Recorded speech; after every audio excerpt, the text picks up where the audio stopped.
ডকুমেন্টেশনে মোট 8টা পয়েন্ট থাকতে পারে, এলা প্রমাণ করা যাবে, ডকুমেন্ট রেডি করা যাবে, খুব বেশি কষ্ট করতে হবে না। আরো কিছু চাইলে যুক্ত করা যেতে পারে।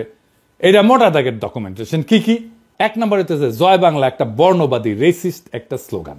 এটা বাঙালি সুপ্রিমেস্ট স্লোগান, এটা সাম্রাজ্যবাদী স্লোগান, এটা বাংলাদেশের সকল জাতি আর ভাষার উপরে হামলার স্লোগান। এটা বাংলাদেশ রাষ্ট্রের সীমানার মধ্যে থাকা যতগুলো ভাষা আছে, যতগুলো জাতি আছে, সবার উপরে বাঙালির দখলদারিত্ব নিশ্চিত করার স্লোগান। সে দখল করে নিতে চায়, সে জয় করতে চায়, এমনকি জাতিসংঘের ইন্টারন্যাশনাল চুক্তিও এটা ভায়োলেশন। এইটাকে ভায়োলেট করে ভারতীয় বাংলার সাথে মিলতে চায়। সোনার বাংলার জিকির কইরা বাংলাদেশকে একটা বর্ণবাদী রাষ্ট্র হিসেবে দেখাইতে থাকে।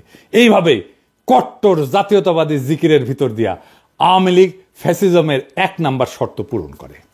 2 নাম্বার, আওয়ামী লীগ একটা গণতন্ত্র বিরোধী শক্তি।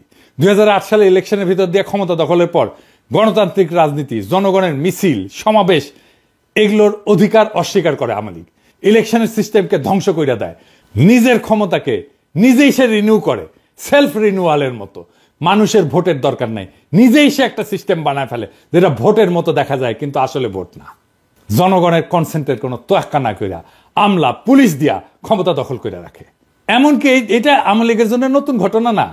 1973 সালের ইলেকশনেও ভোট ডাকাতি করছে, অপোজিশনের ক্যান্ডিডেটকে কিডন্যাপ করছে, এই ইতিহাস আওয়ামী লীগের আছে।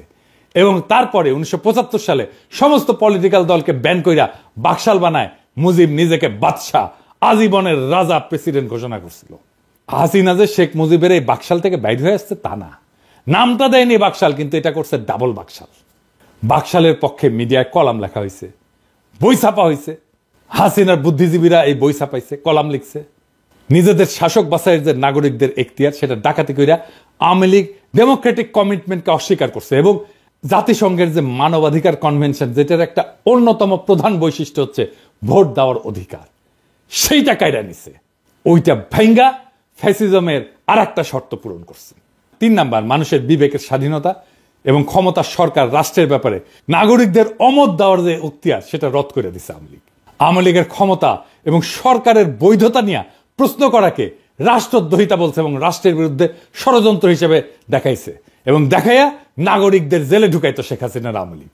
ফলে হাসিনার শাসনের এখতিয়ারকে প্রশ্ন করার মতো কোনো মিডিয়াকেও থাকতে দেয় নাই। সমস্ত মিডিয়াকে সরকারি প্রোপাগান্ডা মেশিন বানায় তুলছিল হাসিনা এবং নিজেদের ডেফিনেশনের উন্নয়নের মিছা কথা প্রচারে রাষ্ট্রের সকল দপ্তর এবং বেসুমার টাকা পয়সা ঢালছিল তারা। এমনকি প্রাইভেট প্রতিষ্ঠান যেমন মোবাইল কোম্পানিগুলোকে বাধ্য করছিল তাদের প্রোপাগান্ডা প্রচারে। 4 নাম্বার, হিটলারের একটা বাহিনী ছিল, গেস্টাপো বাহিনী। ওই রকম বাহিনীর মতো এজেন্সি বানায় হাসিনা জনগণকে বন্দি করছে, যখন খুশি যে কাউকে তুলে নিছে, টর্চার করছে। তার তো জেল ছিলই, যাদেরকে সে জেলে নিতে পারবে না তাদেরকে আনরেজিস্টার্ড জেলে ঢুকায় রাখছে দিনের পর দিন। হরদম গুমফুম চালাইতে থাকছে হাসিনার এজেন্সিগুলা। বিদেশে যে সমস্ত বাংলাদেশি হাসিনার এই টর্চার, গুমখুন, বৈধতা নিয়ে প্রশ্ন করছে, তাদের দেশে থাকা আত্মীয় স্বজনদেরকে জেলে ঢুকাইছে এবং গুমের হুমকি দিয়া বিদেশে থাকা অ্যাক্টিভিস্টদের থামানোর চেষ্টা করছে হাসিনা। এমনকি দুধের শিশুকেও জেলে আটকাইয়ে রেখা তার বাপ মাকে ব্ল্যাকমেল করছে, বাচ্চাকে খাইতে না দিয়া তার বাপ মাকে বাধ্য করার মতো কাম করছে হাসিনার এই এজেন্সি। 5 নাম্বার, রাষ্ট্রের সকল দপ্তরকে দখলের মধ্যে দিয়া সরকারের প্যারাল কোনো প্রতিষ্ঠান থাকতে দেয় নাই হাসিনা। গুড গভর্নেন্স মানে তার একটা শর্ত আছে। এই গুড গভর্নেন্সের শর্ত হিসেবে সরকারকে চেক দিতে justice system, election commission, local government, parallel প্রতিষ্ঠান বানায় ব্যালেন্স অফ পাওয়ারের স্ট্রাকচার দাঁড় করানো দরকার। পাবলিক সার্ভিসে নিজ দলের কর্মীদের ঢুকেছে। বায়োডাটা নিয়ে যাই কিংবা যখনই যাদের প্রশ্ন করি যে এই ব্যক্তি এরা সুযোগ্য, উনি জিজ্ঞেস করেন এরা কি ছাত্রলীগ করেছে। পুলিশকে দলের একটা আলাদা শাখা বানাইছে, আমরা বলতাম পুলিশ লীগ। পুলিশের মধ্যে আওয়ামী লীগের কর্মী ঢুকাইছে, দলে দলে, 1-2 না। ইলেকশন কমিশনকে দলের এজেন্ট বানাইছে। এমনকি আদালত হাসিনার অধীনে একটা দপ্তর হয়ে গেছে। দলের লোকজনের দেদারসের জজ বানাইছে, হাসিনার হুকুম না মানা জজদের খেদায় দিছে। এই সমস্ত ঘটনার মধ্যে দিয়ে জাস্টিস সিস্টেম এতই সরকারের অধীন হয়ে পড়ে যে পুলিশ বাহিনীর আদালত নামে আজব একটা জিনিস বানায় তারা। পুরা জাস্টিস সিস্টেমকে পুলিশের অধীন দপ্তর হিসাবে এতটাই নর্মাল করে তোলে হাসিনা যে একজন আসামিকে আদালত আর পুলিশের রিমান্ডে পাঠায় না। আপনারা দেখছেন না, পত্রিকায় লিখতেছে পুলিশ রিমান্ডে নিছে, এইভাবে নিউজ লেখা শুরু করে।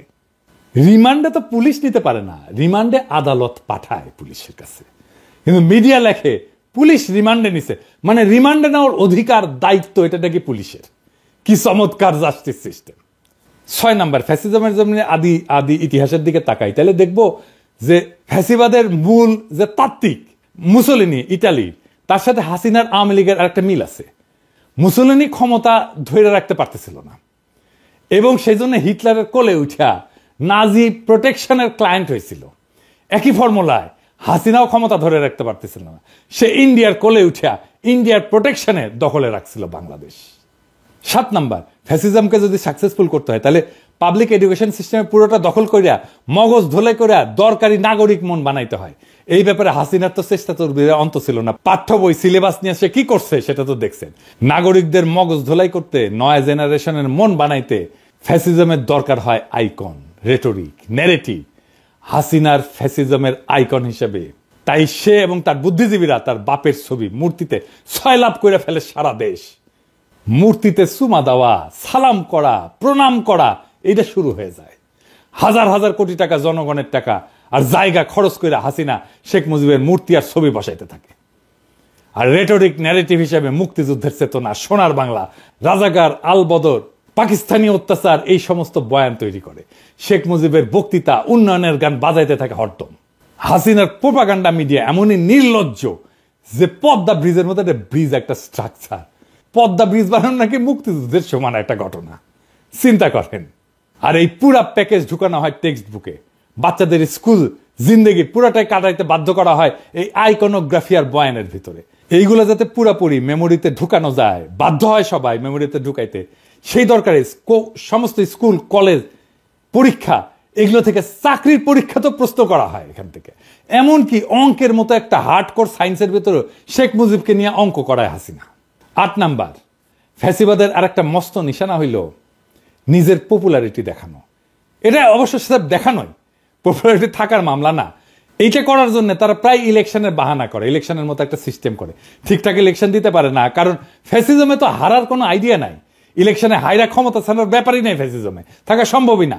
আমরা খেয়াল করলে দেখবো শেখ মুজিবুর রহমানের 1973 ইলেকশন, হাসিনার 2014 ইলেকশন, 18 ইলেকশন, 24 ইলেকশন, সমস্ত ইলেকশন স্রেফ বাহানা।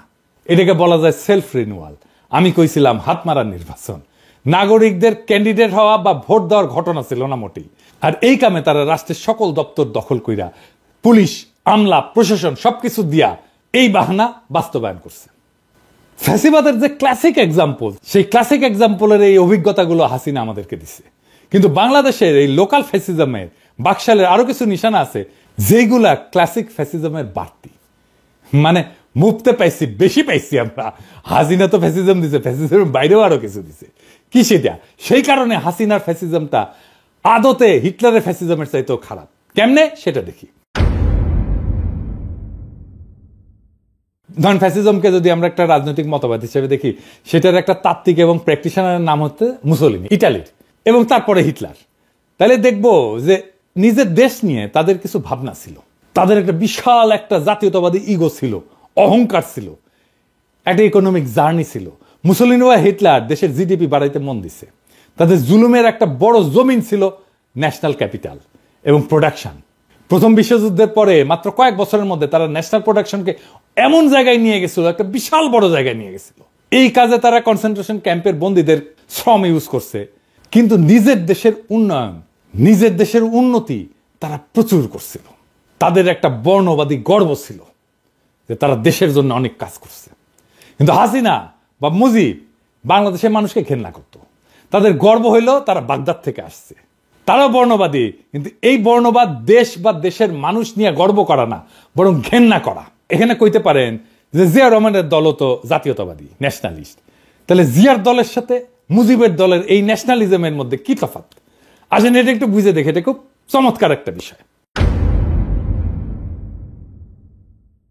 হাসিনা বা শেখ মুজিব বাংলাদেশের মানুষকে ঘেন্না করত। তাদের গর্ব হইল তারা বাগদাদ থেকে এখানে আসছে। তারা বর্ণবাদী, কিন্তু এই বর্ণবাদ দেশ বা দেশের মানুষকে নিয়ে গর্ব করার মধ্যে বর্ণবাদ না, বরং ঘেন্না করার মধ্যে বর্ণবাদ। আর জিয়াউর রহমানের জাতীয়তাবাদ, এটা জাতীয়তাবাদ, কিন্তু এটা দেশের মানুষকে নিয়ে গর্ব করার জাতীয়তাবাদ, ঘেন্না করার জাতীয়তাবাদ না। হাসিনার কাছে বাংলাদেশ তার বাপের বানানো দেশ, বাপ তার এই দেশটাকে স্বাধীন করে দিয়ে গেছে, এর মালিক সে, এটা তালুকদার সে। এখানে হাসিনা আওয়ামী লীগ এখানে ডাকাতি করবে, কামাই করবে, তারপর পয়সা পাচার করে দেশের বাইরে নিয়ে যাবে। এই দেশ তো তার না, এই দেশে সে দয়া কইরা থাকে। এই কারণে হাসিনার বাকশালে শিল্প উৎপাদন এগুলো লাফায় লাফায় বাড়েনি মুসলিন হিটলারের মতো। জাতীয় সম্পদ মজবুত হয়নি, বরং কমছে।